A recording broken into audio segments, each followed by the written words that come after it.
Okay, so nobody's getting the truth from the mainstream media, folks. It's well past time to open your eyes, your ears and your mind.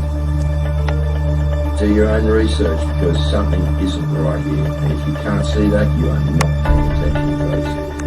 It's the opportunity to forge for ourselves and for future generations a new world order. A world where the rule of law, not the law of the jungle, governs the conduct of nations.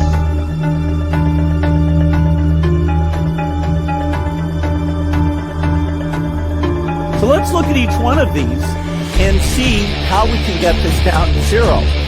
Probably one of these numbers is going to have to get pretty near to zero. Now that's back from high school algebra, but let's take a look. First, we've got population. The world today has 6.8 billion people. That's headed up to about 9 billion. Now, if we do a really great job on new vaccines, healthcare, reproductive health services, we could lower that by perhaps 10 or 15%. The important message that we need Australians to get vaccinated as quickly as possible. In line with that, I do encourage all Australians to please go and book your vaccinations as soon as you can if you haven't already done so.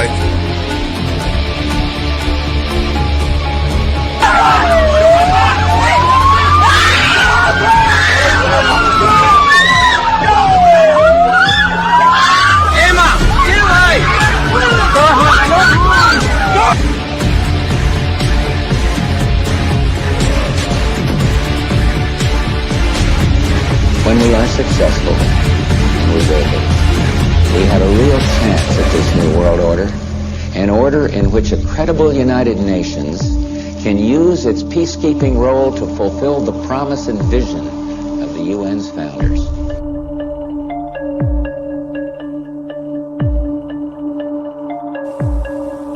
Okay, we need to stand up against this tyranny, folks. Stop giving away your freedoms and liberties, because the more you give up, the more these people will take until you have absolutely nothing left. That's their agenda.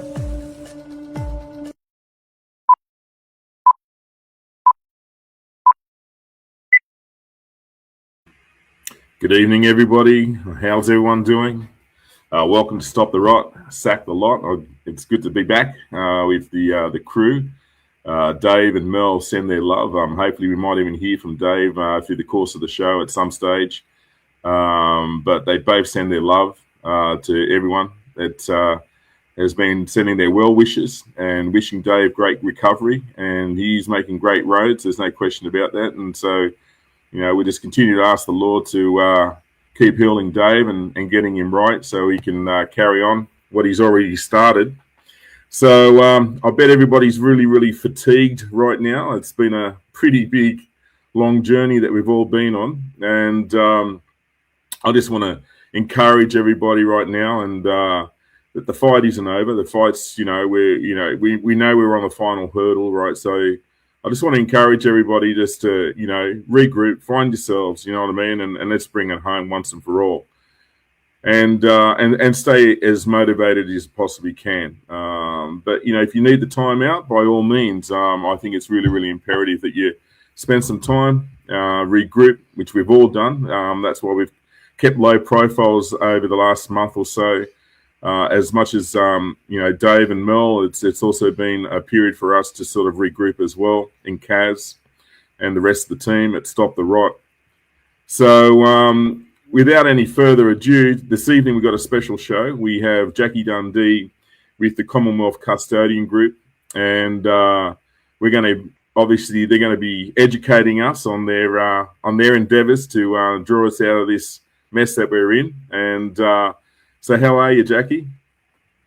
Well, thanks, Frank. Thank you. You're welcome. Anyway, I'm going to hand it over to Jacquie right now as she gives us a bit of an education and a bit of insight and some knowledge and some stuff that she told me just only a few moments ago. So I'll leave it over to you, Jacquie, and let's sit back and get educated. Thanks a lot, though. Thanks. And all the best to Dave and Mel, and thank you so much for all that you do as well. It's been fantastic. You've always been a great support, and you've always been there to get information out. So I don't speak for Commonwealth Custodians, but I have joined Commonwealth Custodians. I am a Commonwealth national. I do not go under an Australian citizen at all. So, firstly, I would like to make people aware that tomorrow is a very auspicious occasion, and you will not see or hear anything put out by government or mainstream media that tomorrow, being the 1st of January 2026, is the 125th year anniversary that we federated and that the Constitution was enlivened.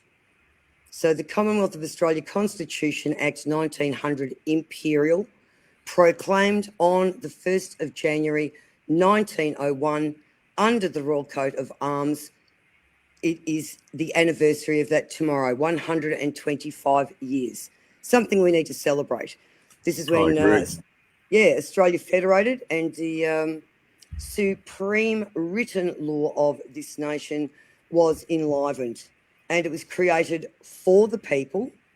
It provides us protections and guarantees, and it is the restraint. It is the rules or the law that the government must adhere to. And it was brought in because prior to it, all of the colonies, it was tyrannical. It was just a mess here. And it seems that we are back in that situation right now. So Commonwealth Custodians is Keith Charles has done all the documentation for that. Very, very well researched. And the reason I support it and have joined Commonwealth Custodians is because everything is being done correctly in law, pursuant to our Constitution. Everything is peaceful and lawful. So this is not the way this is being done is not an attack on the system. So we are living men and women, and we are basically in the system as such under duress. So this is what I say to people. Do not say I'm a living woman or I'm a living man and I don't have to pay my registration on my vehicle, or, I don't have to have a license, etc. If you do that kind of thing, you are going to end up in court. So this is basically letting the system know that we are adults. We have reached the age of majority. And we are in the system, but under duress, because we do believe that it is a lot of stuff that the government have put out, etc. And the way we are operating, it's a corporate system. It is one that operates on illusion, and it's just an assumption of everything. So, as I say, it is up to us, the people, and we are the Commonwealth. The people are the Commonwealth. We are the sovereign beneficiaries by inherent right as a collective. Okay, so the people of the Commonwealth as a collective are the sovereign beneficiaries of the Commonwealth, of all the equity and wealth of our nation that has been siphoned off by this corporate government, providing tax exemptions, etc., to foreign corporations who are obviously in allegiance, obeying and adhering to foreign powers.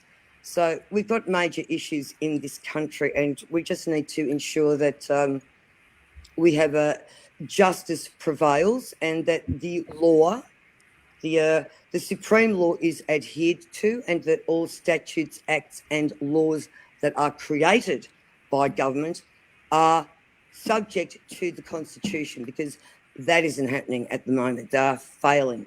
They are derelict in their duties. So I actually witnessed that firsthand, Jackie, just even the other day when you guys were in court, and just, seeing, how it is all pretty much stitched up.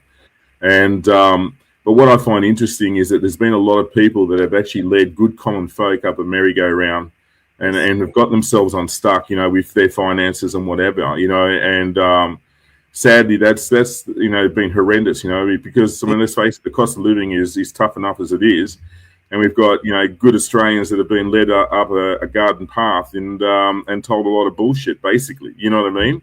Yep. So it needs to be really tightened up with all of it. I believe anyway. Jack, what's your thoughts on that, love?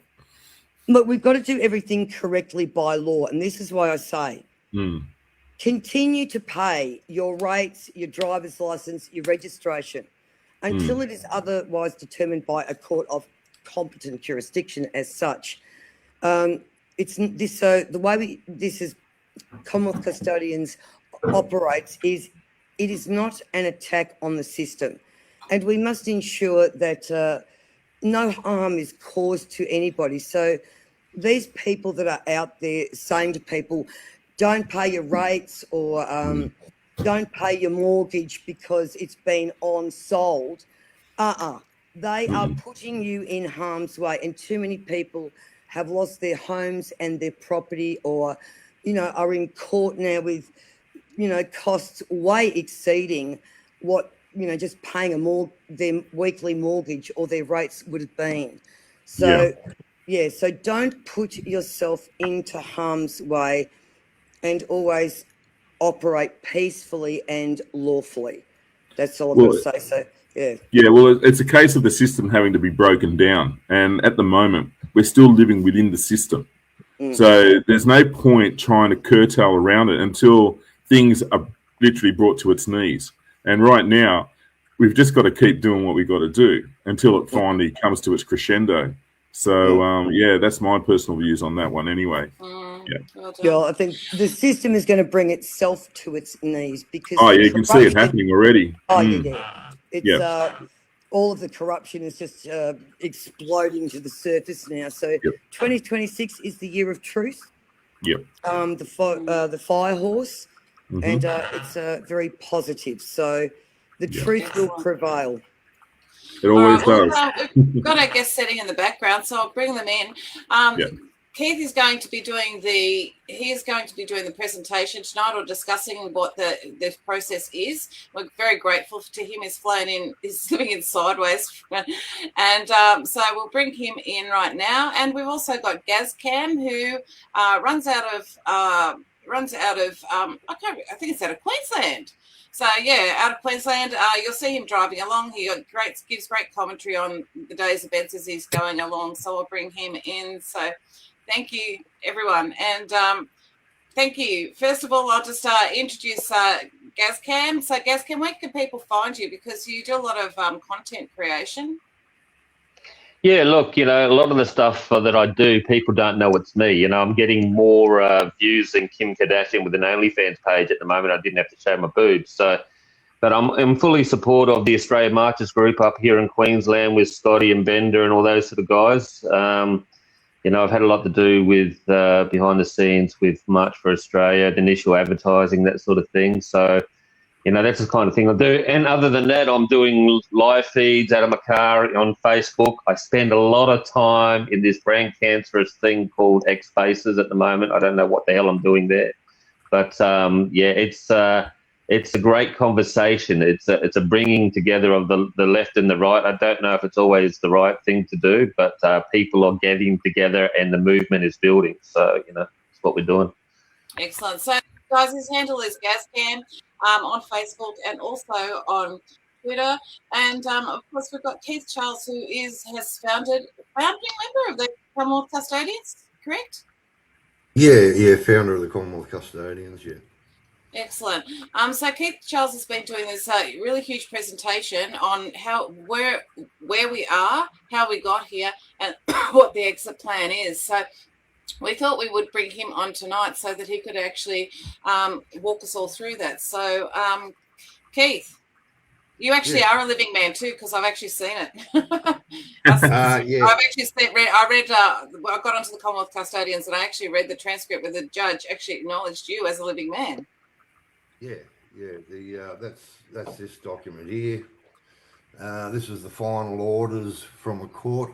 I don't know if you can see it or not, but it's to Keith Charles' estate, and they sent it to me with compliments. And on the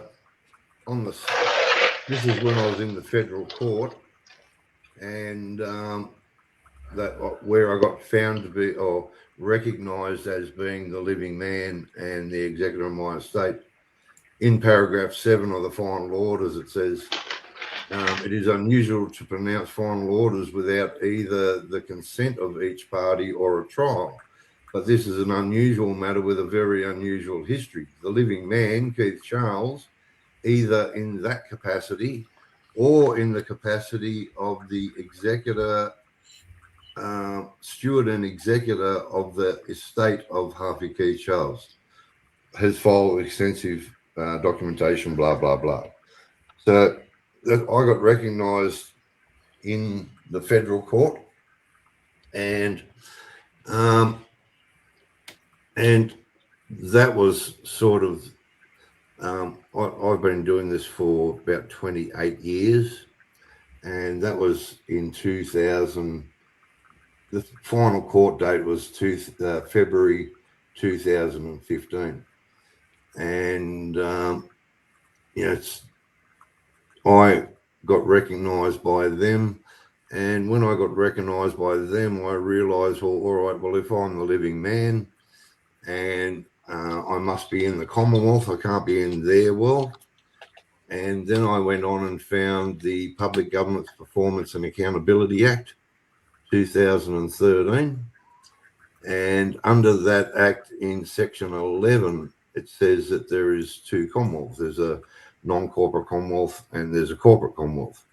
Then under that it says, note, the corporate Commonwealth is legally separate from the Commonwealth, which means it's foreign to the Commonwealth. And then it goes on and says, whereas the non-corporate Commonwealth is part of the Commonwealth, right? And so the non-corporate Commonwealth entity is part of the Commonwealth. It is the Commonwealth. And so and each of these entities has, which is in the next paragraph, in paragraph 12, each of these entities has a accountable authority. And so I realised then that, if both of these entities have an accountable authority, the only one that could actually be in that office is somebody who is actually in the Commonwealth and not in their corporate system, because one, you have to have an affirmation of allegiance to sit in a Commonwealth office, and so I sent them I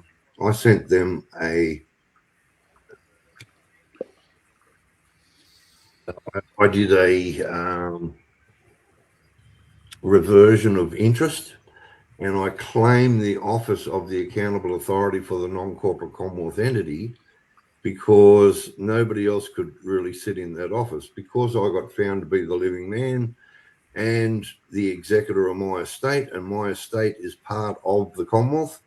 And so therefore the Commonwealth,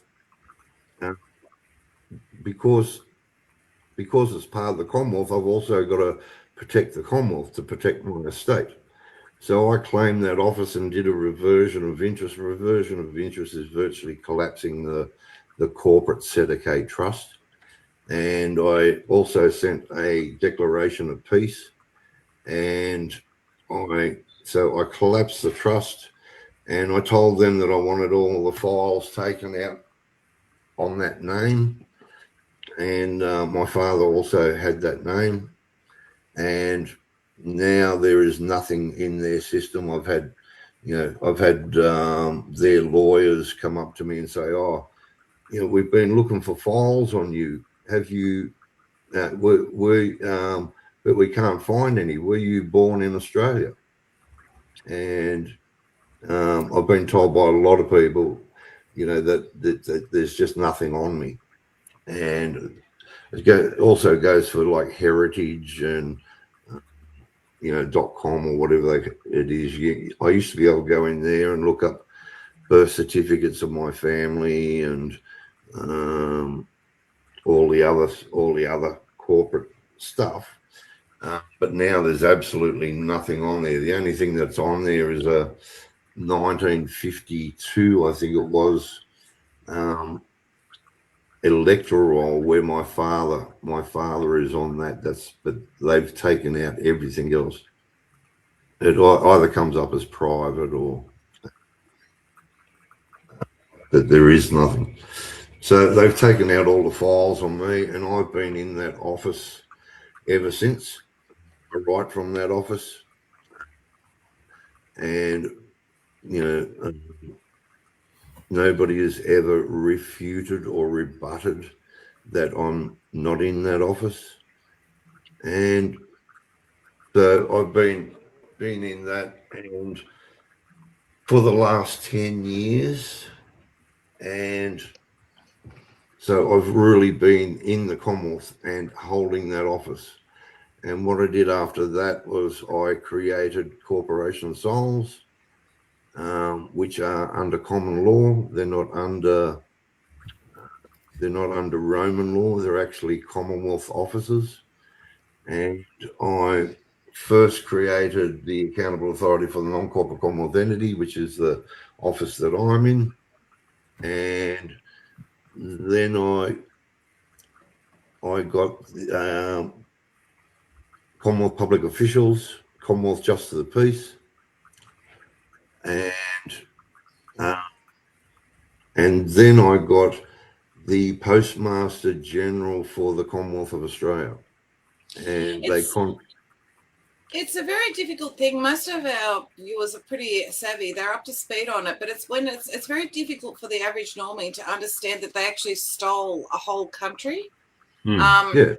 And it's very hard to get their head around. Did anyone want to give like a 2-minute? So for anyone who's new, who's watching the show, what actually happened was, I think it was in 73, Gough Whitlam created this entity called the Queen of Australia, just a fictional character, doesn't exist, and it didn't relate to the styles and titles at all. And so it's just on paper. So effectively what they did is they de factoed a republic without our permission and without our knowledge, but it's actually formed a form of slavery on us. So whereas prior to that we held the power, now they have shifted the power to themselves, which is why I suppose we see very few politicians ever getting held to account for anything. Yeah, well, look, yeah, we when you're born into the Commonwealth, and you have a natural born allegiance to the Commonwealth. You can't be born into a corporation, and that's why they have to incorporate you into their world by the form of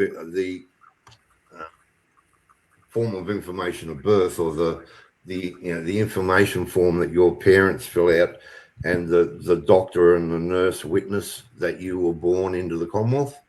And that is the source document for the birth certificate, because they have to incorporate you into their corporate fiction world. And so the people of the Commonwealth, we are the people of the Commonwealth. But what they did in 1973 is they virtually created a counterfeit lookalike. And then when everybody went in and signed up for Medibank or Social Security, what everybody did is they entered into a private agreement with a private corporation and came out of the autonomous community known as the Commonwealth of Australia and into their political society. And this political society is a counterfeit lookalike that they have deceived everybody to come into. And do you have that International Covenant of Civil and Political Rights? Yes, let's have a look at that. Yeah, you see under Article 1 where it says down Article Part 1, Article 1. Right, all people have the right of self-determination.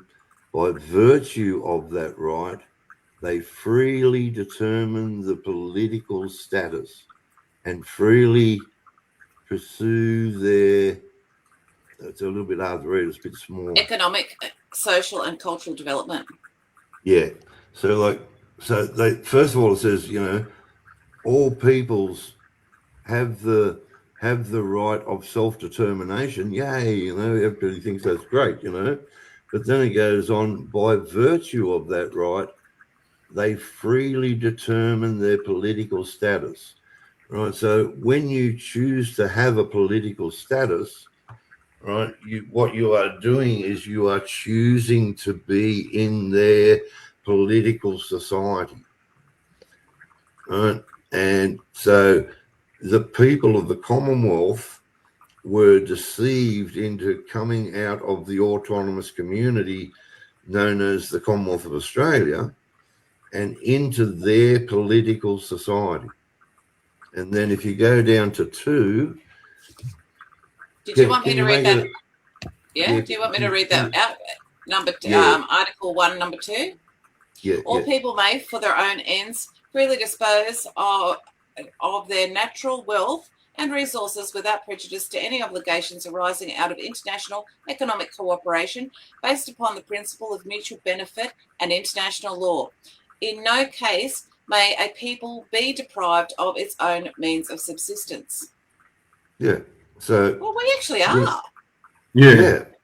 They say, like, if you enter into their political society, what you're doing is you're giving away all your resources for them to, you know, give out internationally and whatever else. And so, yeah. Yeah, sorry, Keith. Now, did the Lima Declaration sort of blend itself into this as well? I mean, it seems like those wills really took motion in 1973, you know, where they really started to strip us right back. Yeah, well, there's a lot of things. I mean, you know, the Unidroit and all these things. What, you know, like what it is that the people were deceived to come out of the autonomous community in the Westminster Declaration or whatever it is. You know, it says in there that, you know, the dominions of Australia, New Zealand, Canada, blah blah blah, are autonomous communities within the British Commonwealth, and that's what we were. And so, see, like this system, this globalist system, originated in 1648 at the Peace of Westphalia, where the Holy Roman Empire came up with the concept of sovereign states. And these sovereign states are the legal entities or corporations that they created. And these belligerent sovereign states, they made one non-belligerent state, and that was Switzerland. But all these member states, they made these legal entities, which are nothing more than a corporation. And the Holy Roman Empire gave them the authority to be able to declare war and treaty, whereas under the law of nations, which is under natural law, only the sovereign of a nation can declare peace with another sovereign of a nation. So, you know, under natural law, that's how it worked. But what they did is they created their own artificial world, virtually. And this artificial world that they created has evolved to all the corporate governments that we have around the world today. Anybody that is in the United Nations and, you know, taking part in things like the International Covenant of Civil and Political Rights or the World Bank or any of those things, then they are in their system. They're in this, you know, Roman Empire system that they created. They're not under the organic nation. You know, the Commonwealth of Australia is an organic nation. It is a moral person, whereas theirs are legal entities or a legal person. And so, you know, they've deceived everybody to come out of the organic nation and into their political society, and to give up all their natural resources and whatever else, so it can be divided around the world, or they say that it's divided around the world, but all they're doing is raping and pillaging the nations, and laundering it out everywhere, and so the thing is, if you go back to that number 2 that you read out. Yes. Okay. You'll notice. No, it's okay. You'll notice in there it says without prejudice, and without prejudice means that it's not binding. You can change your mind. You can come out of it at any time. Right now, if they did not put there without prejudice, then that would have been slavery. But the way that they're doing it, they're saying that everybody is in there voluntarily in their system. That everybody's chose to go into their system and participate in their system. But nobody knows, nobody was fully informed about this, right? How they done it all and whatever else. And so, there's 2 worlds. There's the Holy Roman Empire world, run under Roman law, and the Babylonian law, which is their international law, which is private international law. And then there's the organic world, which is like the English, under English law and natural law and universal laws and principles and divine law. And so they deceived everybody to come out of one world and into their world. But without prejudice means that you can leave that society at any time, and that's exactly what we're doing.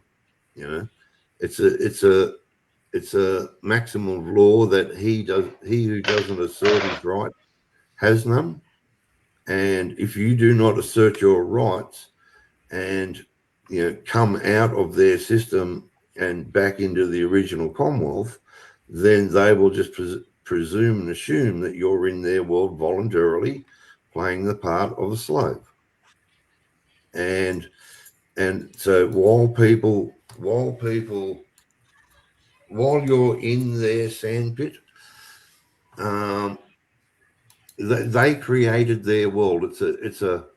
It's part of natural law that he who creates owns and controls. Right? It's under cause and effect, the law of cause and effect. Right? The effect can never be greater than the cause. Right? So they are the cause of their world, and so therefore they own that world. And if you're in their world and you're attacking their world, right? So you're in their sandpit, and you're playing with their bucket and spade. And while you're in their sandpit, you've got to play by their rules. And their sandcastle, what their creation is, the Parliament of Australia. In the Constitution, it's the Parliament of the Commonwealth. And right, so they created their counterfeit lookalike. So if you're attacking their Parliament of Australia, which is their sandcastle, then you're attacking their world, and they will treat you as a belligerent or enemy combatant, or the slaves are revolting and and treat you that way. Whereas if we without prejudice, we can leave that system at any time. And I've just got a question up here. Monica Hooper has said, will they let us go easily? I can only comment from my perspective. I've left and I had no problems. I just followed the steps that are on there, and I've not had one knock on the door or anything. So no, they can't, because it's without prejudice, right? If they were to stop you, if they were to threaten you, or they were to coerce you in any way, that is involuntary servitude. So whoever did that would be guilty of slavery. So they cannot attack you for doing, because we are not attacking their world. Because we're not attacking their world, then like their world runs on conflict, and when there is no conflict, they can't do anything about it, because there's nothing to attack. So we're not attacking their world. Everybody's got freedom of will and freedom of choice, and everybody, so everybody is free to leave, but they are also free to stay. We cannot force anybody to come out.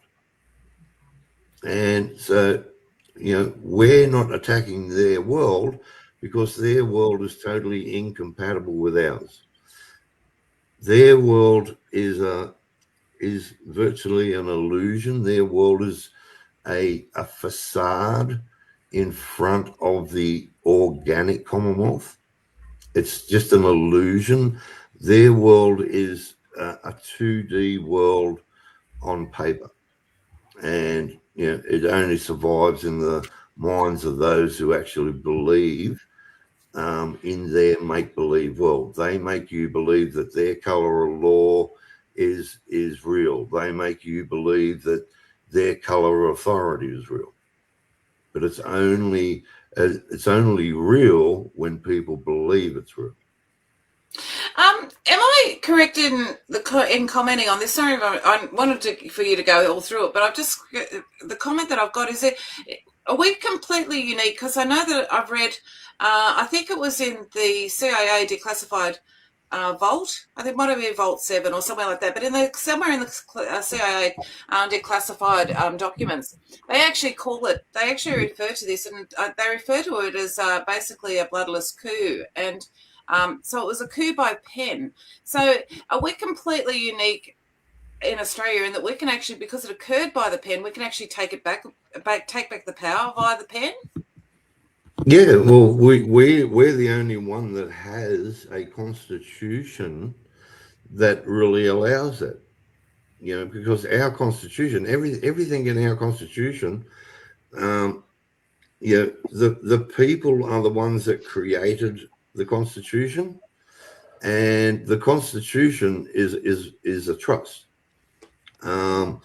It's a universal law that he who creates, they created their system, we created the Commonwealth of Australia, and he who creates, owns and controls, and they are the absolute supreme uncontrollable authority, and that's in Quick and Garrams. And the Constitution is a trust. The people had a referendum and chose to unite into a federation, federal Commonwealth.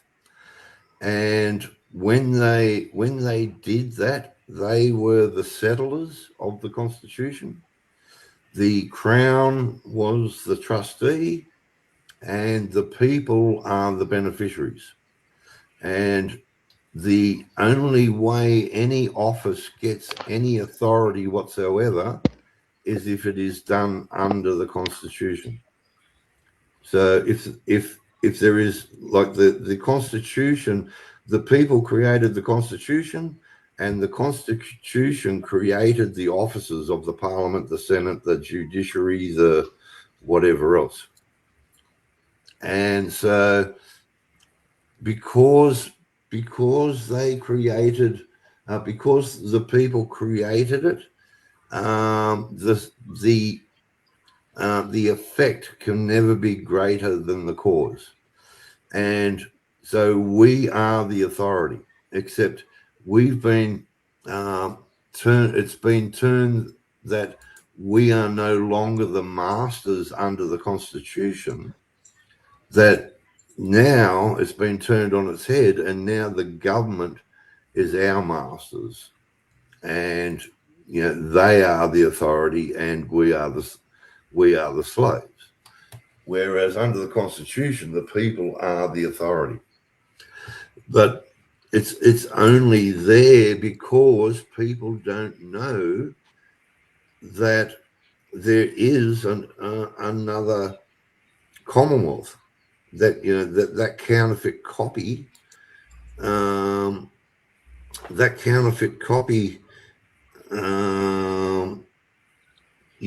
in the Public Government's Performance and Accountability Act, it actually shows that that's the accountable authority for the non-corporate Commonwealth entity is the principal, and they are the administrators. All right, but there's been nobody in that office to be the principal, because everybody abandoned the Commonwealth and went into their political society. And the only way we're going to get our authority back is when people come out of their political society and back into the original organic Commonwealth and take their authority back. And when people do that, then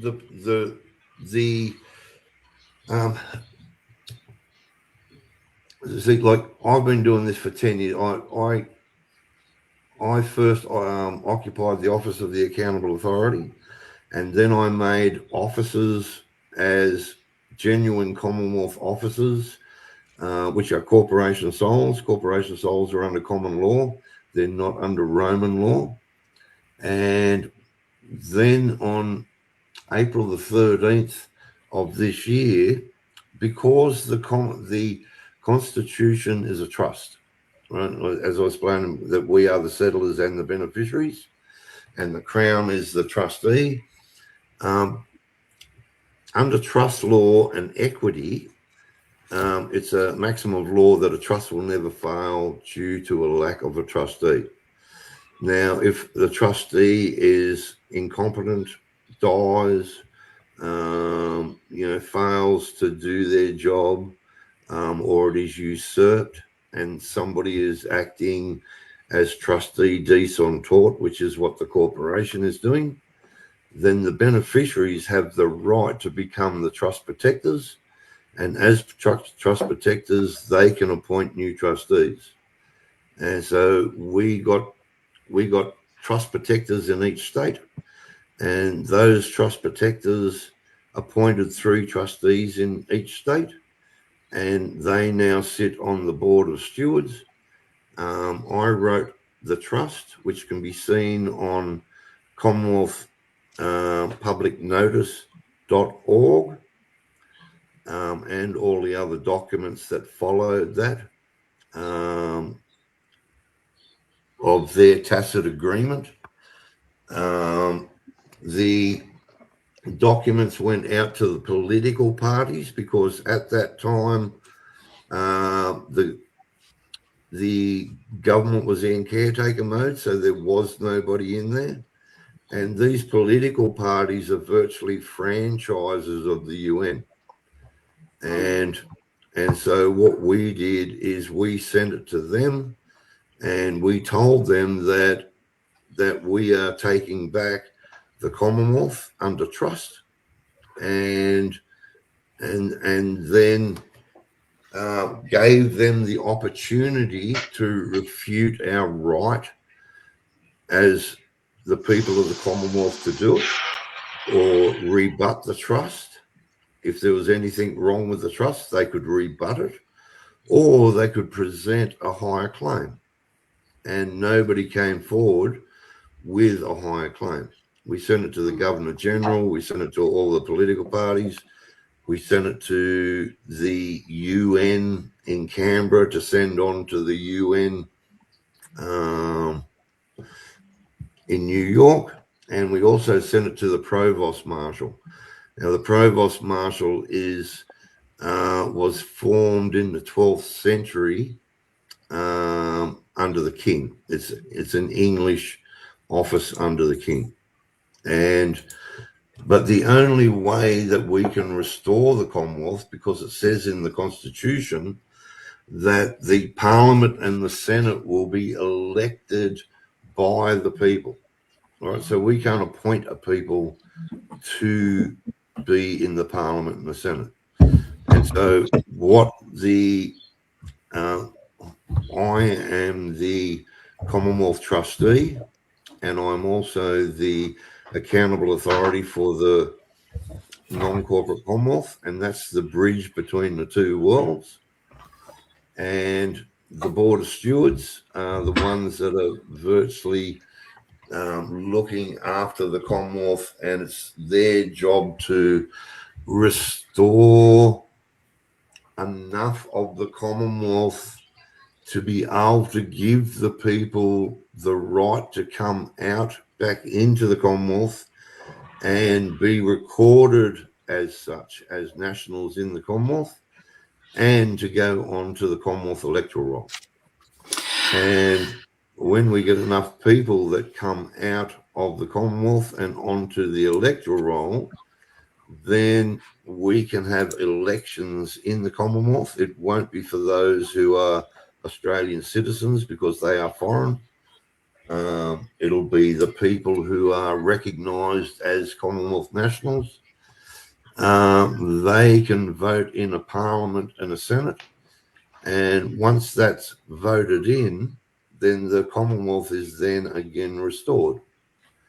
And we can say to the military, you've got to come back over here under the original Commonwealth, which is the people. Otherwise, you are aiding and abetting a foreign entity against the people of the Commonwealth and committing treason. And Keith, how do we get rid of these bastards here that wear this shit? I'm just wondering, Oh, the Masons. I mean, they're part of the gig as well, aren't they? Yeah. That's it. And the Fabians and all the secret societies. It's not just the Masons. It's the Fabians. It's the Jesuits. They're all. It's a long list. Yeah. And and that's why they're flooding us with so many immigrants at the moment, which I'm sure Gazcam can speak on a bit later, because it's just like I can't even go downtown. I went to Bunnings the other day, and that was it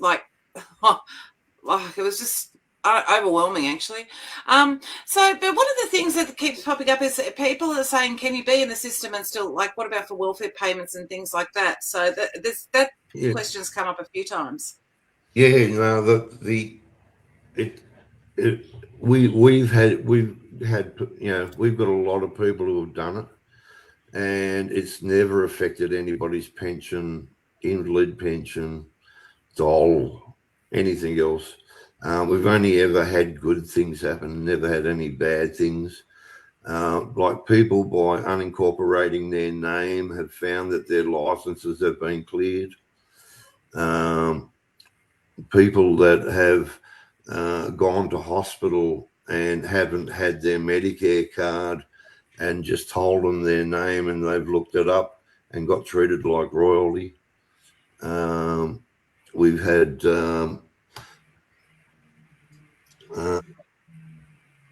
when you come out of their system, you are the principal.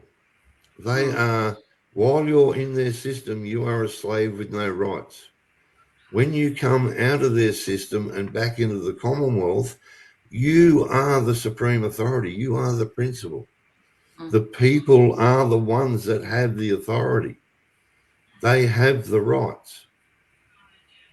And, it's the thing is that, until people assert their rights, they have none. So, Keith, what's the path forward then? Are we just talking about numbers? Do we just need enough to get onto the electoral roll to actually call an election and just do it that way, or is that the way forward? Yeah, well, all we need is but we need a lot of this. That's still a lot of people, because we've got to do it for each electorate, and then we've got to have the people who vote in that electorate. We've got to have the people who are going to run in the Parliament, in the Senate. We've got to have Commonwealth public officials, Commonwealth Justice of the Peace, Commonwealth notaries, all the other admin. We need the Office of Record so we can record everything. We need virtually a public service to be functional enough to do all the recording and to put everything together, so to establish so that the people can have that. Now, it can only be open to people that are eligible to be on the organic Commonwealth electoral roll. And so we can't accept a driver's license, or we can't accept a birth certificate, because they're fraudulent documents and they do not identify the man or the woman, they identify the legal entity. So the only way that we can do it is that we're doing it under the Statutory Declarations Act 1911, which is a Commonwealth Act, and it says in that act that every government office has to accept that, and it has to be done by Justices of the Peace. And so we have to have enough Justices of the Peace. We have to have, and we have to have people. It's going to be it's all got to be recorded. You've got to be recorded on the electoral roll, and the only way that they see anything is that it is recorded, and so it's the same as everything. Anything that is not recorded can't be seen or heard. Right? So when you go into court, if you do not say that you want your affidavit read onto the record, it sits in the file and it's never seen or heard, and it never goes onto the record. And it's the same with everything, that to be able to do anything, you have to have it on their record. And the things that it sounds like you've been through the unincorporating and the and they know as well too, by the way. When I made the appointment with the notary to go and have it notarized, he actually said to me, I only get these when people change jurisdiction. So he actually knew. Like he actually knew that I was changing jurisdiction out of the corporate and back into the Commonwealth. And I'll show you something. This every now and then we get a troll that we think is they've got a little bit too much access and we can't boot them out. Look at this. So here we go. Here they come, the government, because I think it's the government anyway. Sorry, all this is BS. And you always know when you're inside the studio, because we can't actually technically boot them out. They've got some sort of thing. They give themselves exclusive access to the studio, so we can't actually delete the comments or boot them. So there you go. You know that you're over the mark when those guys start popping up. Yeah. Where's that comment? Just Cassie from, it looks like she's coming from Twitter, but sorry, all this is BS. X, I think it is. Okay. Yeah, X, but the thing is, I can't, so I can boot them. I've got to. Where's one of these? Yeah. And so you're going to get trolls. I get them all the time, and but I've been living. This isn't theory. I've been living this for the last 10 years, and I've come up with how to get out of their system, and I've shown people how to do it, and you've experienced yourself. That notary, you're changing jurisdiction, and that's exactly what you're doing. And no, I know, but like they actually know. That's what gets me is that they actually know. And I've heard of cases as well where where the judges actually goes, we've got a bit of a jurisdiction issue here. Yeah. Like, so they actually know. Yeah.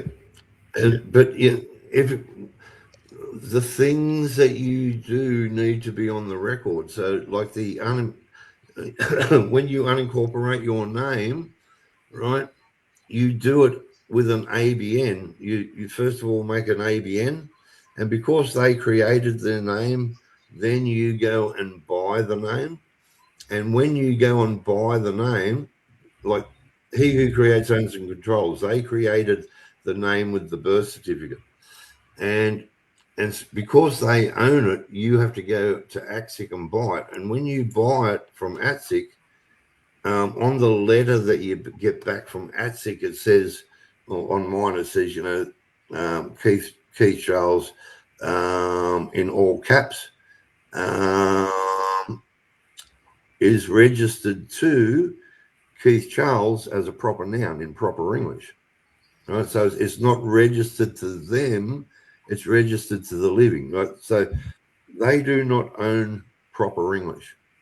Right? They own the bastardized version of English. Right? They never created English, so they can't own it.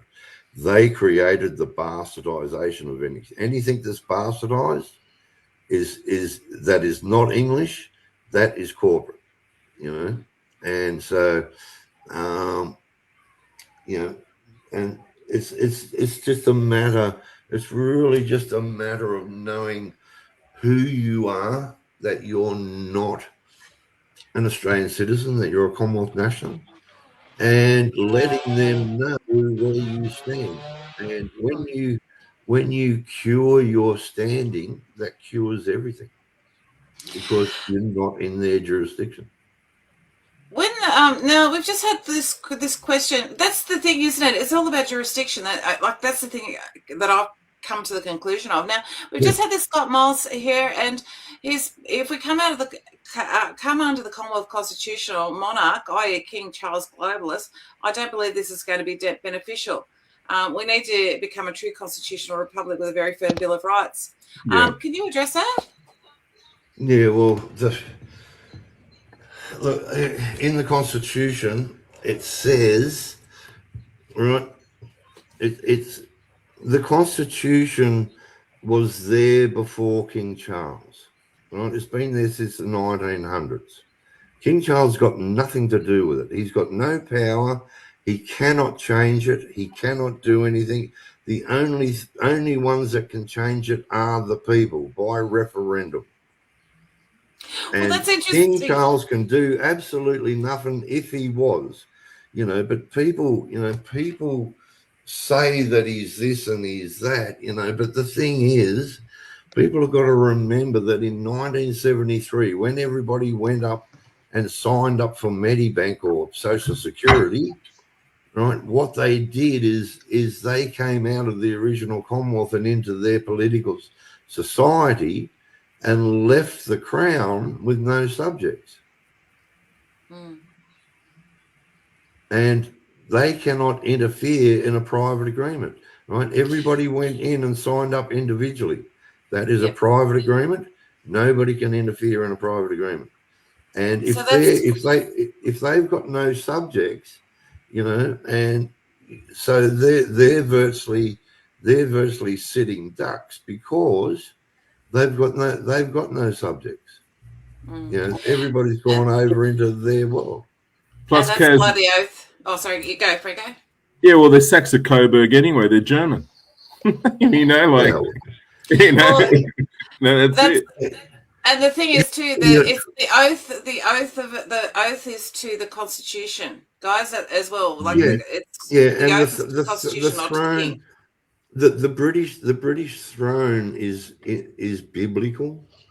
I've written a Abrahamic covenant showing how the throne went from Jerusalem to Ireland to Scotland, and the Pope never refuted that when they wrote to him and told him that they came from Scythia and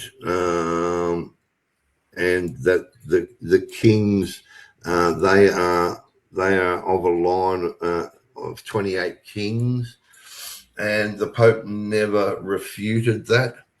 And then when King James I of Scotland became King James I of England, that was the third overturn. That was prophesied in the Bible that it would be overturned 3 times. And so the throne is supposed to be the throne of David. And so it's not who sits on the throne, it's the office that you've got to respect. Okay.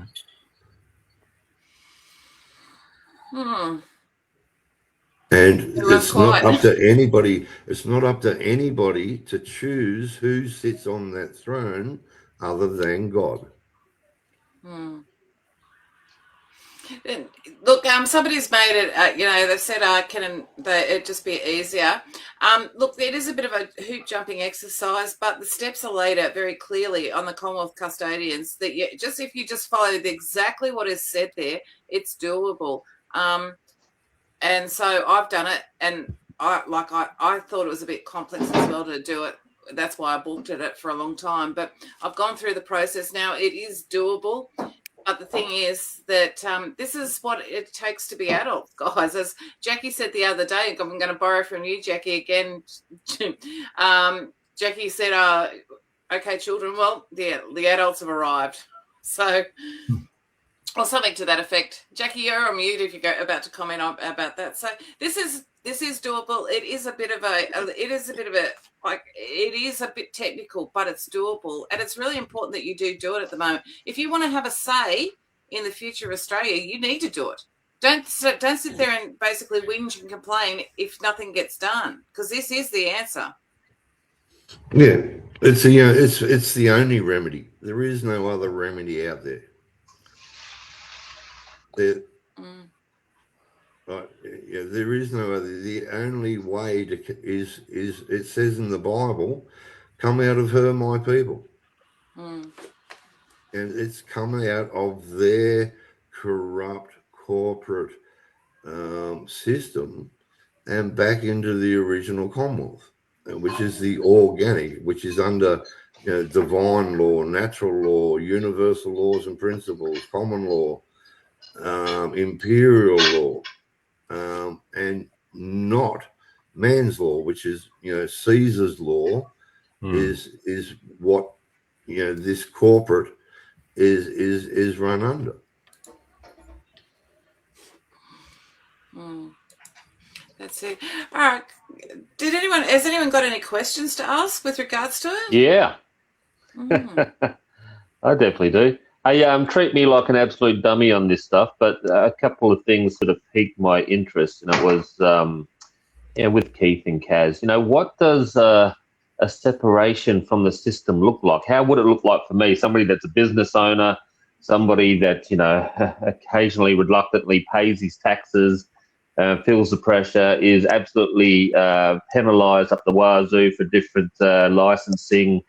They seem to know that the last dollar that I have in my back pocket, and they're forever after it. How does it look like to uncouple myself from that system, and what benefit does it actually have for? So while you're in the system, you are the one who is virtually the surety for the legal entity, for all the fines, the taxes, the whatever they want to lay onto you.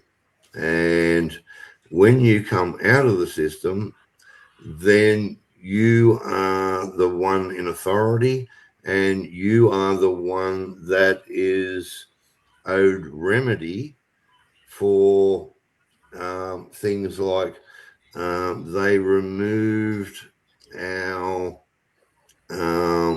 lawful money and therefore you cannot expunge a debt. Like their fiat military script is a debt instrument, and you cannot pay a debt with a debt. And so, while you're a slave in their system, they don't have to give them any remedy because they're in their system and they're a slave.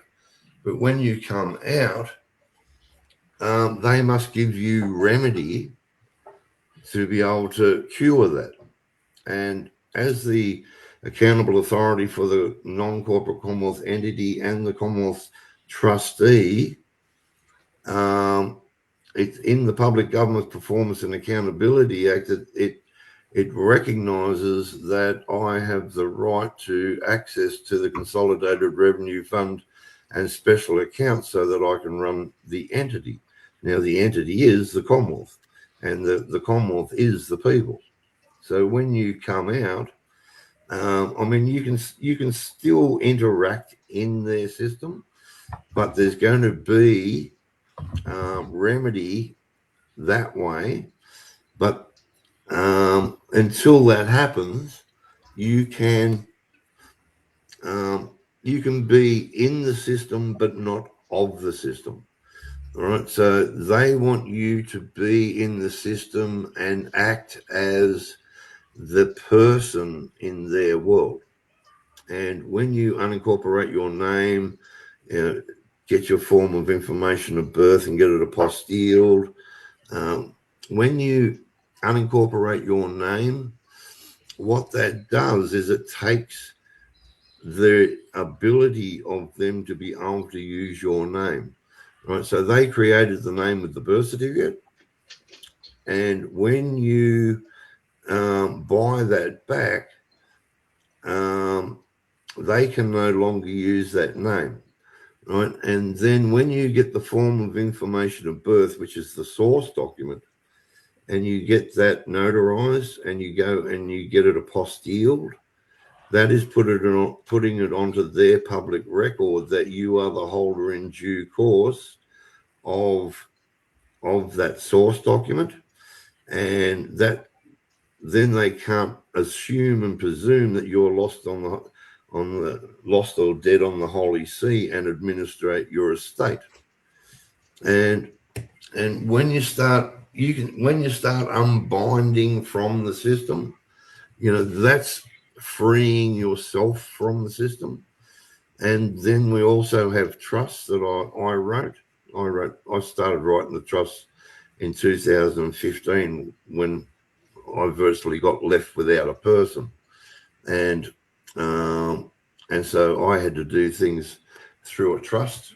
And so the trusts are what brings your property out of their world, right? So whatever you register into their world is what is virtually giving them legal title, or they become the trustee of it. And so what we've got to do is we've got to become the trustee of it. And so you do it through a trust. And under the Trust Hague Convention Act 1991 or 93, is it? 1991 or 1993. It says in there that they must accept all common law trusts, and they not only have to accept common law trusts, they have to accept the jurisdiction of those trusts. And these trusts, you've proven by doing the unincorporating and whatever else, and that's all written into the trust, that you are in the Commonwealth. And so the only jurisdiction that has a court of competent jurisdiction to administrate that trust is a Chapter 3 court under the Constitution. And you are running a charitable trust organisation from the Commonwealth, and charitable trust organisations are exempt. What about reclamation of tax? If you've already paid tax, can you write to the tax office and say, hey, you defrauded me, I want it back now? That'd be fantastic. I've tried that. They don't give it back. But that was a long time ago. That was you know. And so, yeah, so, you know, it's one thing to first of all get yourself out of the system. And then if you want to get your property out, then you use a trust. And then when it goes into trust, you become whoever the trustee is, which is you, because you can, when you do a charitable trust, the settler can also be the trustee. And you can, it's two trusts. One trust is in the private of the Commonwealth, and one trust is in the public of the Commonwealth. And the private one is the one that you hold all your property in, and all the property is put into trust through a declaration of trust as a life estate. A life estate is under common law. It is not Roman law, and so therefore it is in fee simple. So anything, when you put it into trust, it goes into trust in fee simple, and it comes out in fee simple.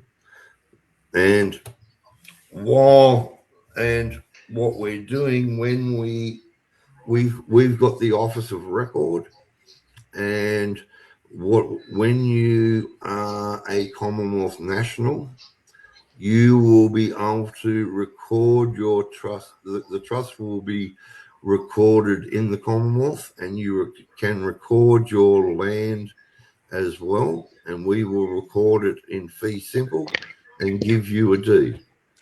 You know, the interesting thing about it is, Keith, is that the wealthy people actually all know this stuff. And this is how they operate. They all operate out of trust. They technically own nothing. They're the administrator of the trust. And, you know, and they even say, like, I've asked somebody, they've even looked at me and I've said, how is it that, like, you don't pay tax? They just laughed at me and we just went, only poor people pay tax. Like that. They've all got trust. So they all do this. That's right, yeah.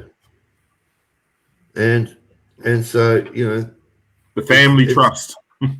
Yeah, no. Well, this is a pure express trust.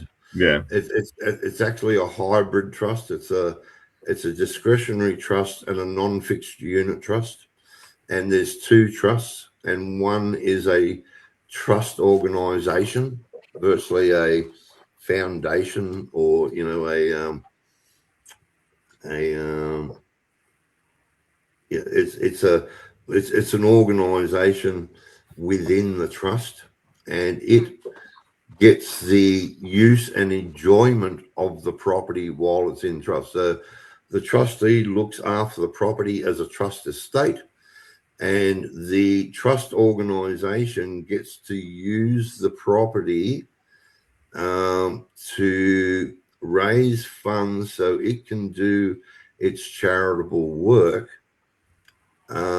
And so they get the peaceful use and enjoyment of the property, but they don't own it. They just get the peaceful use and enjoyment of it. And the trustee was the trust estate, and the certificate holders are the beneficial owners of the property.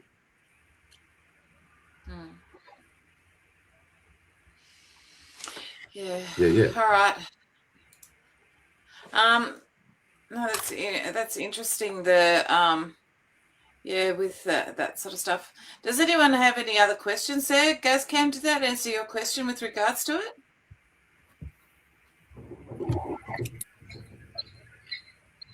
Can't hear you. Unmute. You need to unmute.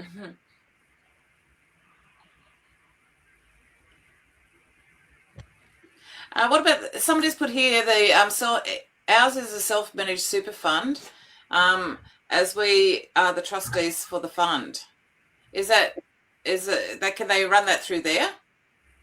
Well, that's a corporate one. Look, every trust that's, you know, a lot of people say that they have private trusts, but any trust that is in their system is in their system. There is no, you can't make a trust in their system that is not in their system. Yeah. And the super ones, they are a statutory trust. Okay, so Chick's written here. So like the guy that owns the Edinburgh pub said, he's got a trust and he's the only person in it. Yeah. So. So. Gazcam, are you right? Did you want to talk again? See if we go. You got absolutely no volume whatsoever. Let me just go in here. I'll see if I can. I'll pipe up, Caz.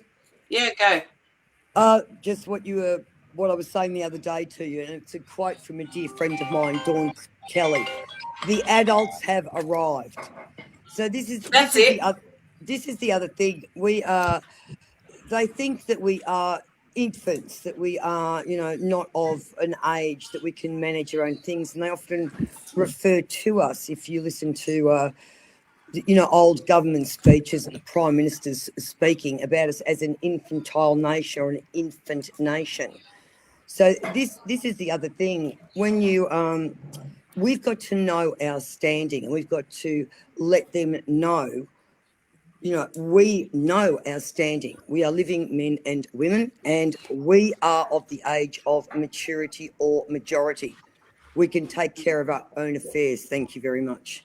So it's maturity.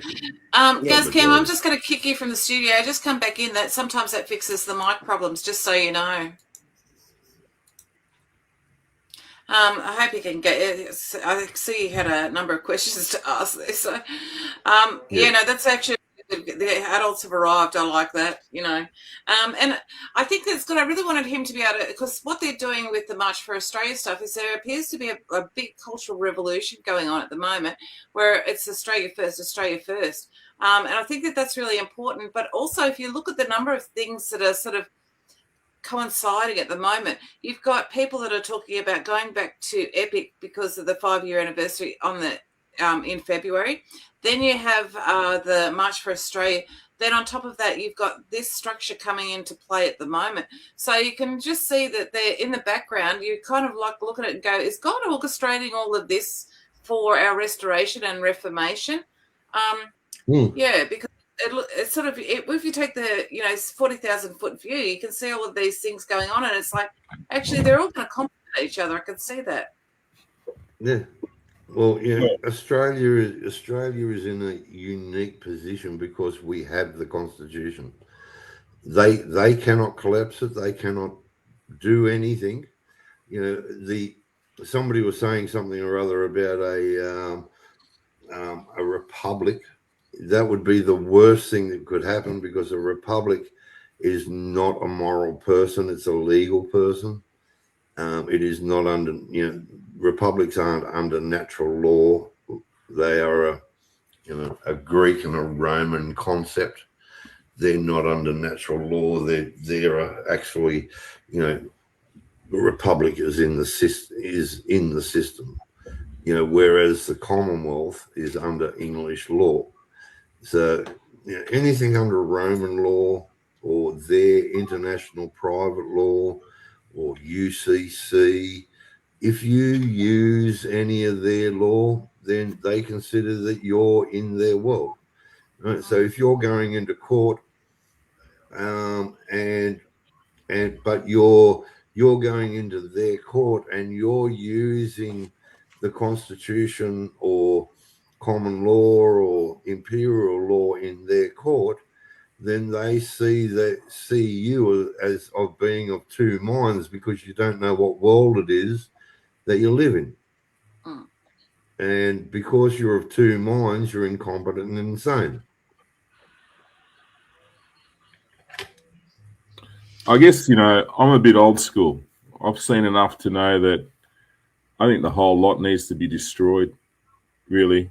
I don't, I've seen enough of it. I've seen the courts. I've seen everything. I've seen us march around the streets. I've seen us do everything we possibly can. And I don't think that there's reparation in any of it. I think it really needs to sort of come and, I'm looking at a new frontier where we all start again. I don't want to bow down to anybody whatsoever. After what we've just encountered and what we've experienced and what we know now, I'm not going to lower my knee or bow my head to anyone at all. Yeah, but Frank, this is the problem. The Constitution has not been adhered to. It is a restraint on government. This is another reason why they removed the Constitution from the curriculum, because they did not want us to know our rights.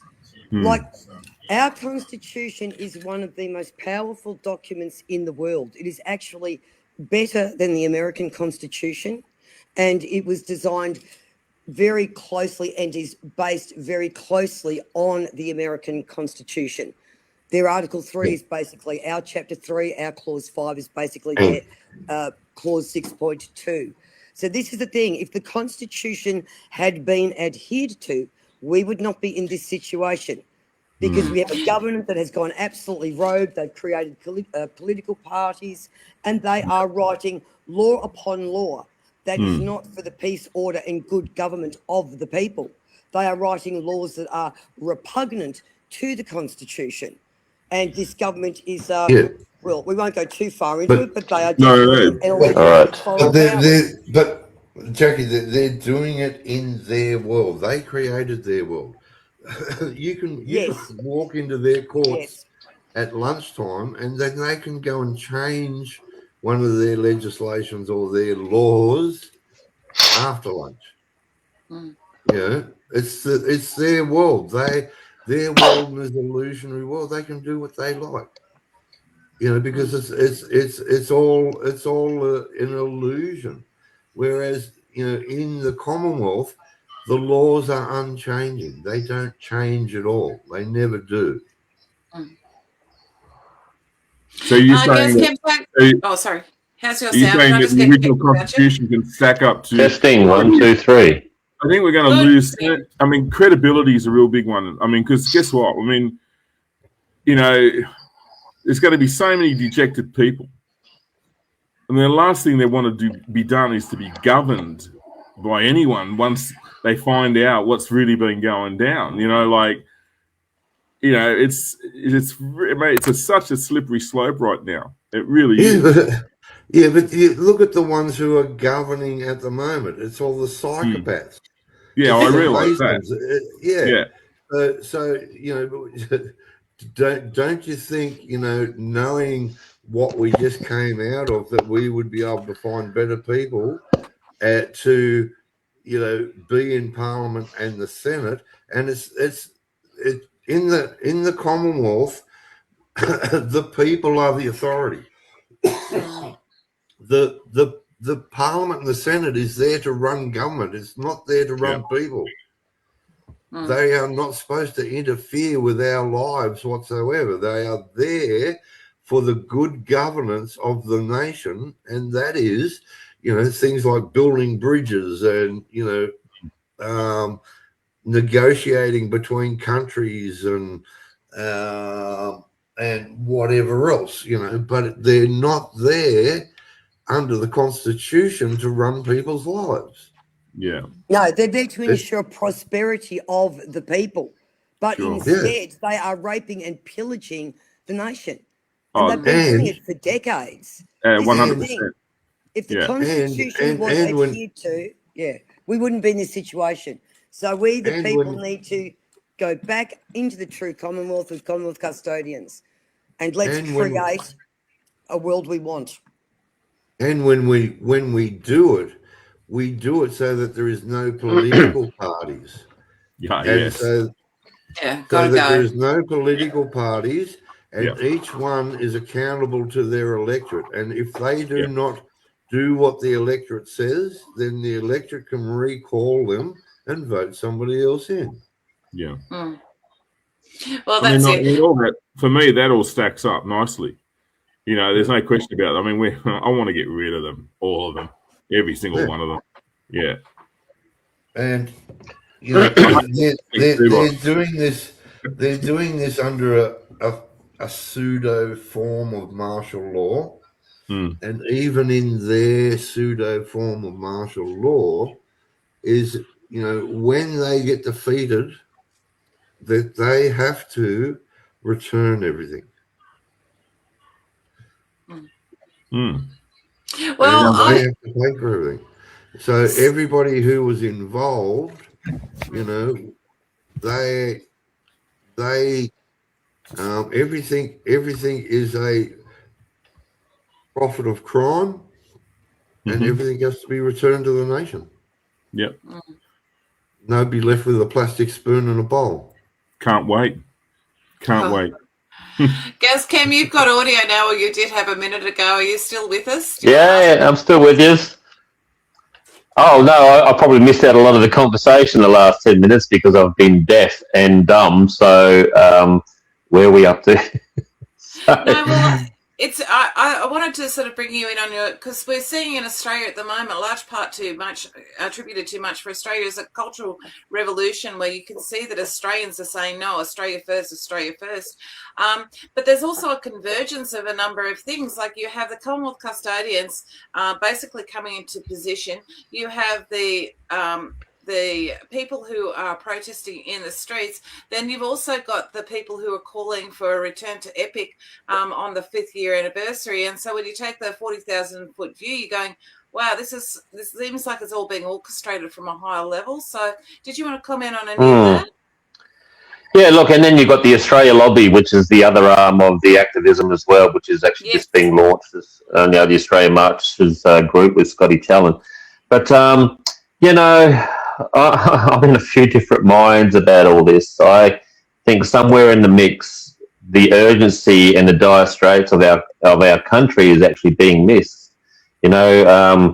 I'm seeing a number of, because I'm dwelling in many different spaces and many different groups, I'm seeing the side hustles becoming more prominent and actually taken away from what I think that if we're serious about, first of all, putting a handbrake on saving this country and, initially, and then, clawing it back. I just think we're losing numbers on the ground as far as, I'm for civil unrest. I'm for people getting out in mass numbers. I think it's actually needed. It's the very thing that the government is actually attacking, the freedom of speech, the freedom of actually congregating together. They don't want it because they fear it. And so I just want to push harder. I'm all for having guillotines in the streets for these suckers for the crimes against humanity that they're actually putting against us. I don't think it's far enough. And we're looking at the peak of third world immigration that clearly doesn't love us, doesn't like us, doesn't support us, doesn't want our culture, doesn't want our heritage. At its peak, it was 1,500 a day, over 500,000 per year.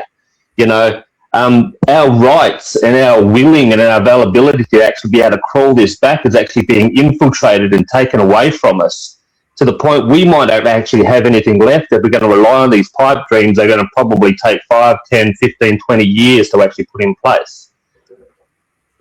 I need to think that we need to do something now. We need to do it dramatically. We need to remove those suckers from power like yesterday. So, look, one of the most important things is the way that we conduct ourselves. They would like you to believe that, yeah. No. Yes, but this is the thing. Under the Constitution, we have an implied freedom of political communication.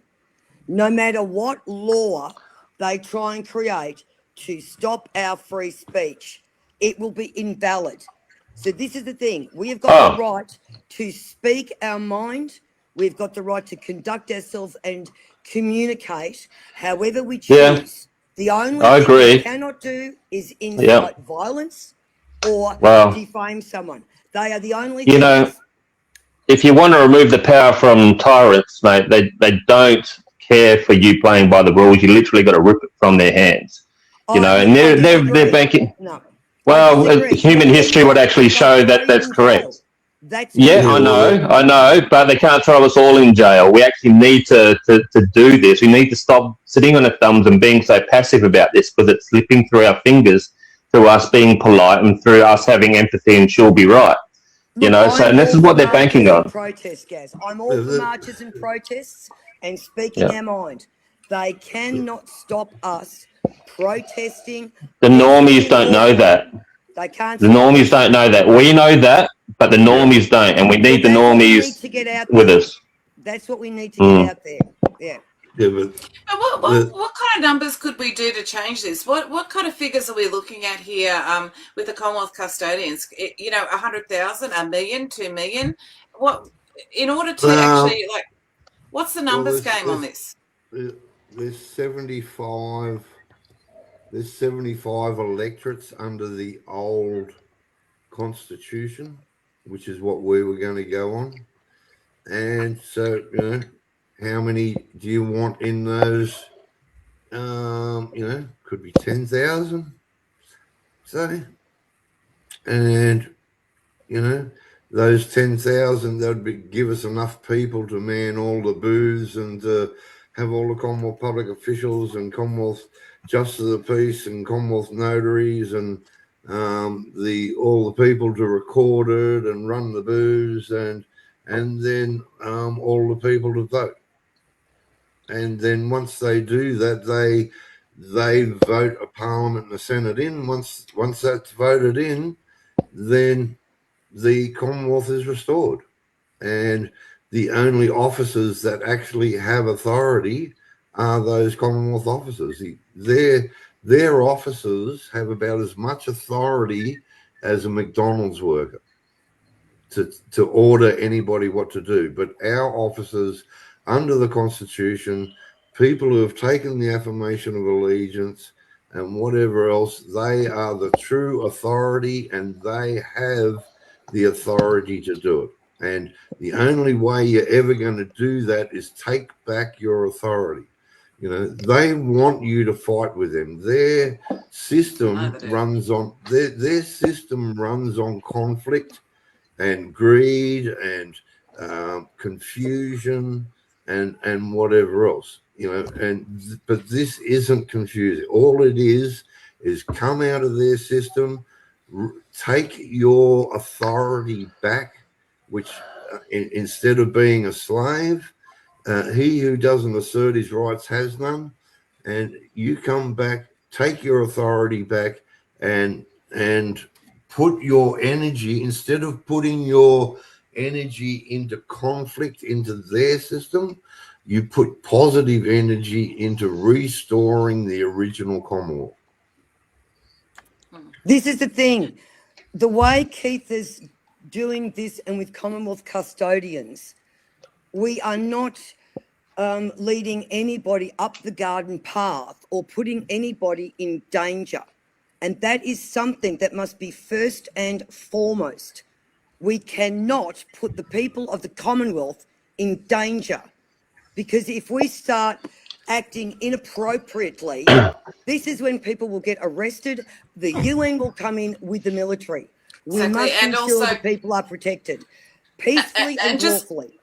That's right. And just on that as well, now I've never seen it again, but I was on a UN website one night just going through all of the different things relating to Australia, and I found an agreement that they'd published, and it was never in any newspaper, and it was an agreement, a Pan-Pacific agreement between China and Australia that in times of civil unrest, they would send their troops over here in UN uniforms.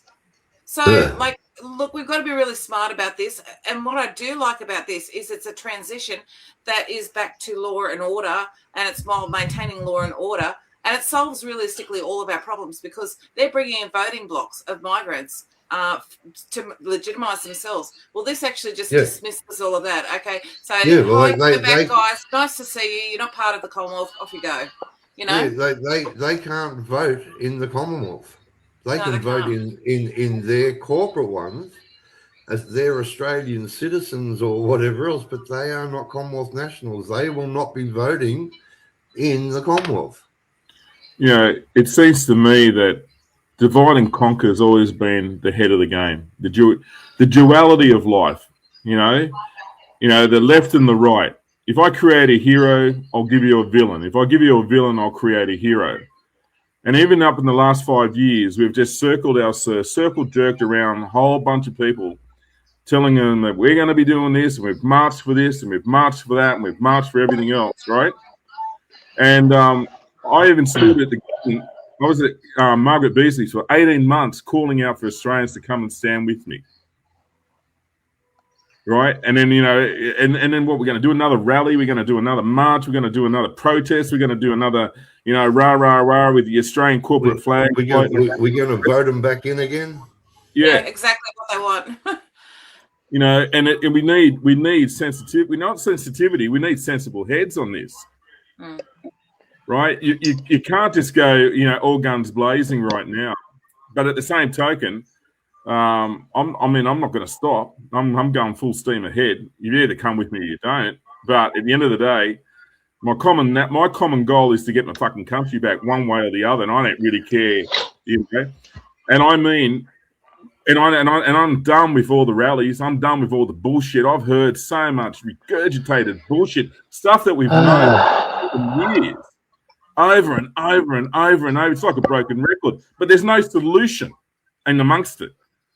There is no solution. This is the solution. Right, I reckon this is the solution, Franco. Yeah. To do this. Look, this hasn't happened overnight. This has been a plan that has unfolded over decades, if not hundreds of years, millennia. This has been going on. So we're at the last of it. So look, this is the thing. We've got to do everything peacefully, and we must conduct ourselves correctly.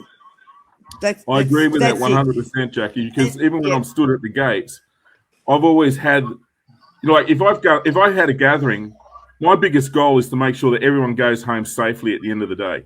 Yes. I take full responsibility if I'm pulling on something like that. Yes. Right? At the end of the day, no one deserves to be harmed for fighting for their freedoms, fighting for their rights. Look, this is what I say.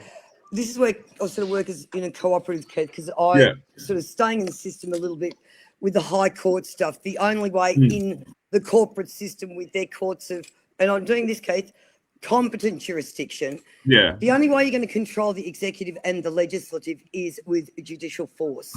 So this is the thing, and with all eyes watching the courts, this is what's concerning them. The other thing is for us to go and let them know of our standing, each of us. And we, as the adults of the age of maturity, we will be, this is a reformation and a reclamation of our nation. And we have every right to do this. Well, I think the only way that I would ever go back into their courts is when we walk in there with 28 justices of the peace, Commonwealth Justices of the Peace, and we all sit there, and that is a grand jury in the High Court, and we are there to judge them. Yeah. And I must admit, going into the court cases and seeing those big numbers, peering down on them, they're not used to that, Jack. No. And I know that they're feeling the heat because, obviously I've been to the Supreme Court when you guys have been there. And just as an observer and watching it, they're feeling so uncomfortable right now. And we've got to continue that. We've got to keep that momentum going. Yeah, but when you walk in there as a Commonwealth national and as a Commonwealth Justice of the Peace, and there's 28 of you sitting there as a grand jury, and you are there to judge them, their actions, in whatever matters, I think they're going to feel the heat then. That's the only time they will feel the heat. Up until then, they just really what they do is they drain you of physically, emotionally, spiritually, and financially, and spit you out at the end and say, "Oh, good luck, better luck next time." Gazcam, you want to say something, Dick? Yeah, that sounds really, really good, and I've seen that process attempted a few times over my time. But you know, when you get these Supreme Court representatives, and you are passing down judgment, and you are about to take control back, you know, the ones that are in place are doing that under the point of a gun. You know, they're the ones that are actually, you know, controlling the, you know, I suppose you can call it the political military arm, our Australian Federal Police and police officers on many different levels, even the Army. That's what's backing them. That's what's actually ultimately standing in your way. What are you going to do at that stage? You're going to politely say, hey, we've passed judgment upon you. Please give us the keys. No, that's what I said before. I said when we have the Parliament and the Senate, and then we say to the military, you have to come back over here to the original Commonwealth under the people. Otherwise, if you remain there supporting the foreign legal entity, then you're committing treason. Yeah. So what time frame are we looking at here? Because, you know, I'm still looking at, you know, I'm at Brisbane Airport every day. I'm seeing the what I call Brisbanabad.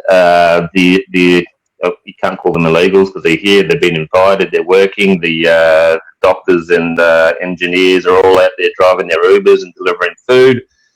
And that's happening every day. I'm seeing them all come through the international airport. And so how long is this going to take?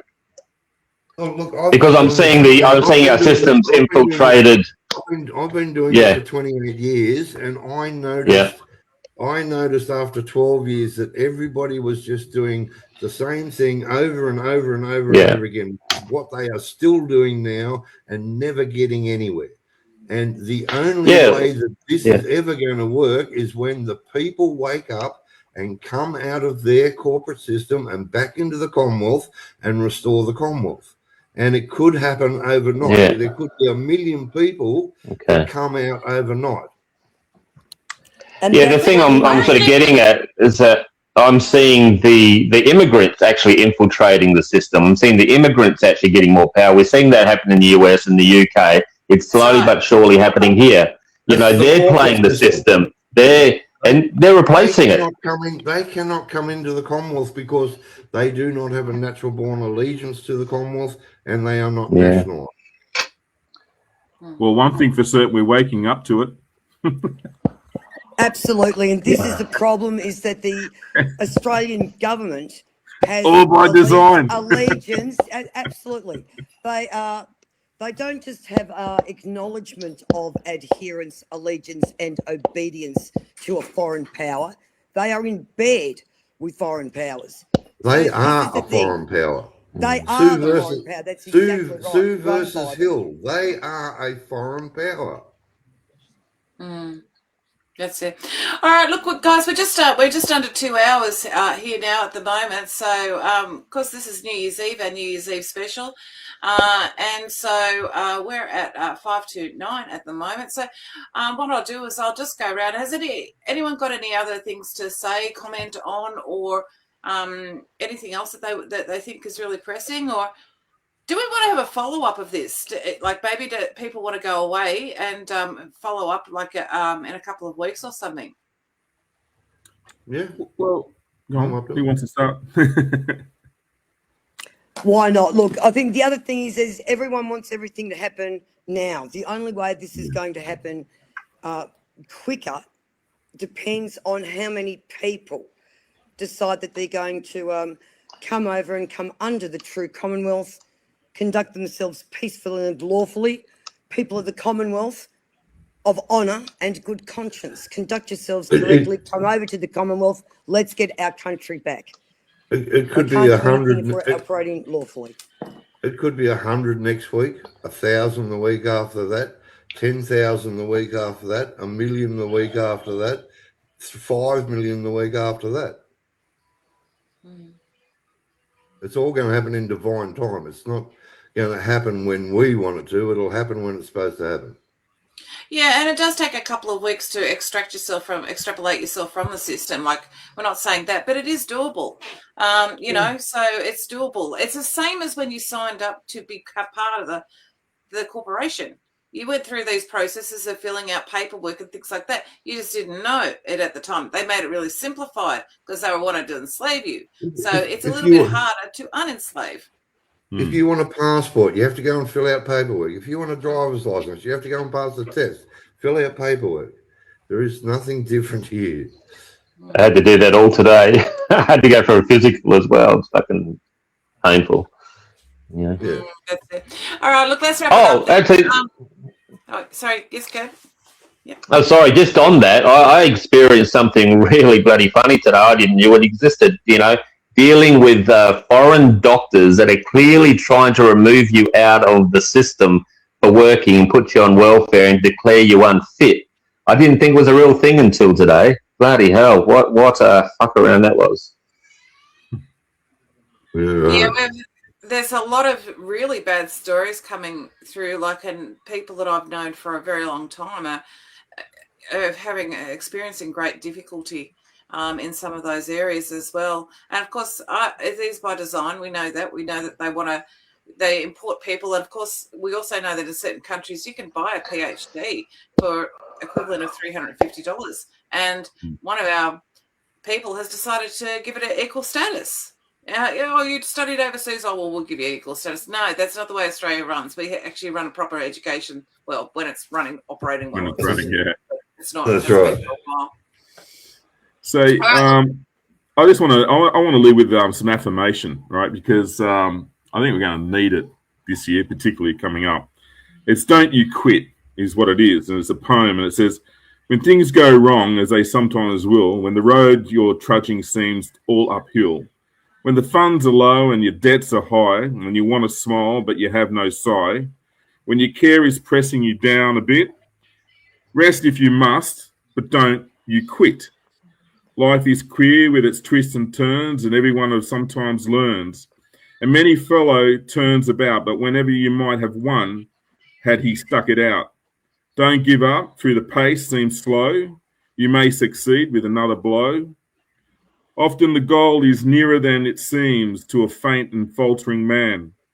Often the struggler has given up when he might have captured the victor's cup. And he learned too late when it was night came too down, how close he was to getting the golden crown. Success is failure inside out, the silver tint in the clouds of doubt, and you never can tell how close you are. It might be near when it seems afar. So stick to the fight when your heart is hit. It's when things seem worse that you must not quit. There you go, guys. Yeah, very, very good. Very good. All right, final words, Jackie. We're actually being taken out by the Rocking Housewife and tonight, and it's Was It Worth It is the name of the song. It's one of her latest. And on Friday, I think the Rocking Housewife and I will be doing, and possibly Dave as well, will be doing a special with her music, because one of the things that's really important is arts. When you're trying to have a cultural revolution, the arts, once you've got the arts, you've pretty much got everything. So I'll just go around, and Jackie, if you'd like to have some final words, then Keith, then Gazcam, and then Franco, I'll get you to close the show. Yeah. As we all know, it's a spiritual war also. So this is something I say. I've never been a part of the freedom movement. I am free, and I stand and I own that. I know my standing. This is a truth evolution. This is not a revolution, which has a negative connotation. A revolution is also going in circles. This is an evolution. So this is time for the people to be the authors of our future, and we shall record history truthfully. This is the change, and we're coming into the now into the year of the horse, which apparently is it's filled with new beginnings, freedom, etc. So it's along those, I think I know we are going to win. The people will win because we do everything in the correct frequency, and that's what it's all about. Stay in the frequency, unite. United we stand. And if you say that, mean it. Walk your talk. Happy New Year, everyone. Happy New Year. Happy New Yeah, Year. thanks, Jack. Happy New Year. Keith Charles, if you'd like to have some final words as well to take us out on. I'd just like to say everybody has freedom of will and freedom of choice, and slaves free themselves while free men free themselves while slaves wait to be freed. And have a happy New Year. It's funny how we can watch a movie like Spartacus and all want to be Spartacus. Yet when it actually comes to signing some paper, filling out some paperwork, suddenly I know it's too much effort. So, but yeah, no, I thought that just as you were saying that, very good. Gazcam, if you'd like to have some final words, and then I'll throw it to Franco to close the show. Yeah, this is the most fantastic time in human history to be alive. This is human history at its finest, as far as it's Bible prophecy playing out in real time. This is what we're actually seeing. It is actually, in fact, totally 100% a spiritual war. It is a war between good and evil. It is, and what is at stake is actually our eternal souls, So I would like to suggest that, the Bible would say that the trajectory of the world doesn't actually change until the coming of the King, and the King's name is Jesus, So I'm waiting for that day. Am I sitting on my laurels waiting for him and doing nothing? No, mate, I'm fighting. I'm actually just trying to spread the gospel and trying to spread his name in all these places, because that is the one true solution to all of this. And Happy New Year. Thank you. Well said. Franco, if you'd like to close the show, I will hit end stream and we will be taken out by Rocking Housewife. Yeah, look, obviously everybody that came on, Jacquie and Keith and Gazman and the likes, and yourself, Caz, as well. And, Jesus did ride in on a donkey, but I really believe he is coming on the horse this time round, you know what I mean? And the King of Kings will conquer once and for all. There's no question about that. And that's the King I will bow down once and for all, right? Amen, brother.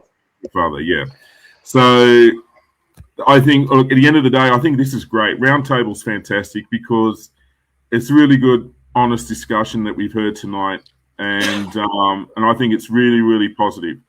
And we know that the trajectory is, at the end of the day, we all want what's right for the common man and for the common good of this nation of ours. So I just want to thank everybody. I want to thank Dave and Mel for allowing us to at least have Stop the Rot and Sack the Lot as a platform.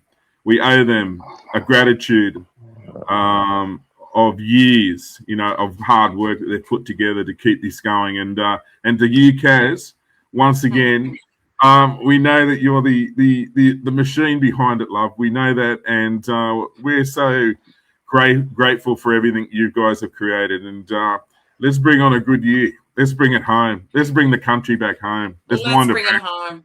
Yeah. Yeah, cool. All right. Thank you, everybody, and Happy New Year.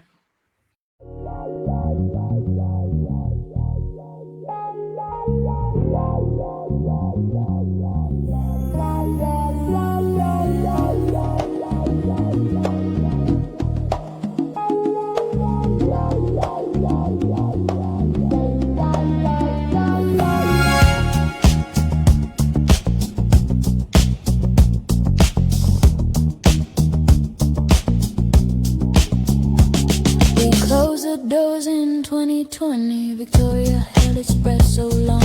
Cafes darkened, shops went quiet, dreams slipped away before the dawn. Small businesses fought to hold on, some never opened up again. Empty signs still hang in windows, echoes of what might have been. Days blurred into nights at home, screens became our only light. Kids learned lessons through the glow, anxiety climbed out of sight. Depression hit one in every four, loneliness weighed like never before. Young people lost parents, breaking hearts heavy behind every door. Was it worth it? All those days we stayed inside, kept us safe but scarred our minds. People walk a little distant now, eyes down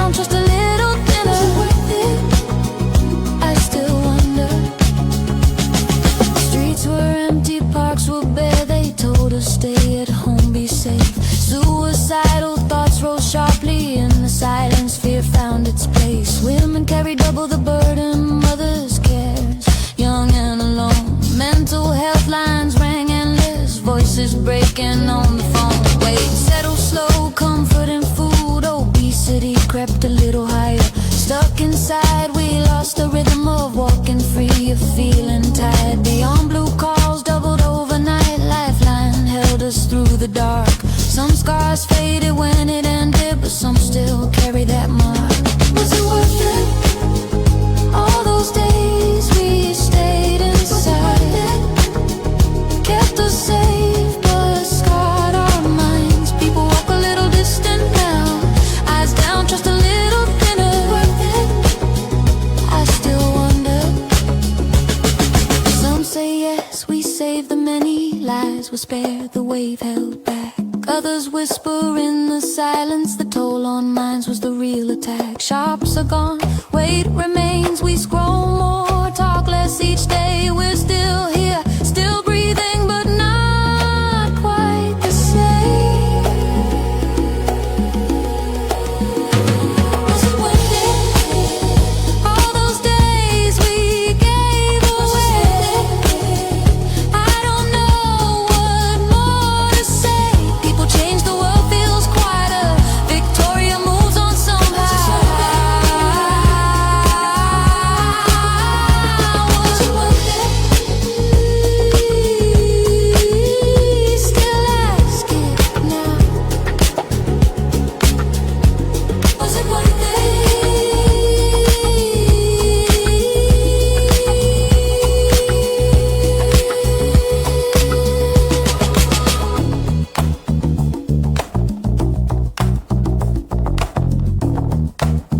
Happy New Year, guys, from Guru and Caz.